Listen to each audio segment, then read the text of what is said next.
Shots fired, Fruitvale. We just trying to get home. What is going on?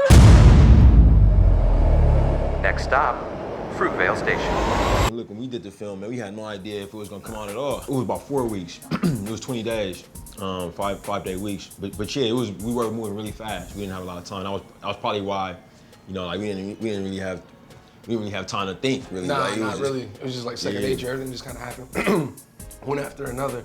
But at the end of the day, like everybody, like had the same like goal in mind. And that was like to honestly put their best foot forward and just worry about the work. You know, we can't, things that we couldn't really control. We tried not to really worry about them too much. But once we got on set, it was just kind of like, Yeah, it was like kind of constant forward movement. And I wanna change. Hey, what's up, girl? It's now or never. The one thing that I did know was that specifically all the artists involved, man, like starting with the actors, but everybody else, with Rachel doing cinematography and the producers, everybody was just doing like an amazing amount of work and really cared about what they were doing because of the story.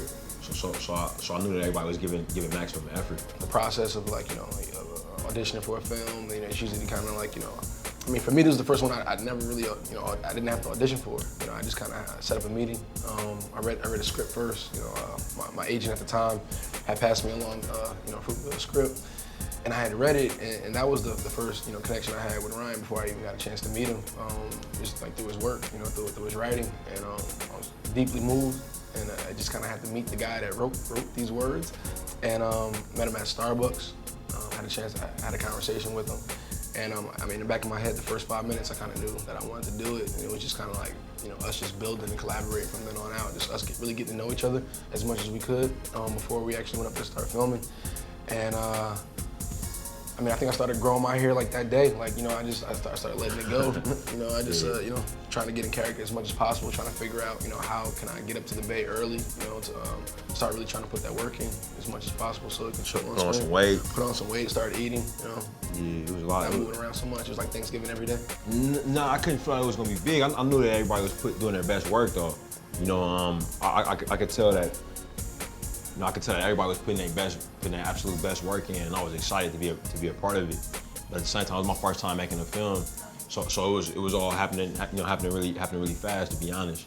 And I mean, it wasn't until a screening for an audience that and it resonated with the audience that you're sure, But I definitely knew that everybody was putting in phenomenal work, every take. You can never really tell how long, a film, how long their run's gonna be, how far their reach is gonna have. So, kind of piggybacking off what Ryan said, the fact that it took us internationally, different walks of life, people to speak different languages and still be able to connect to this story of a human being it speaks volumes for the project, for the work that we all put in.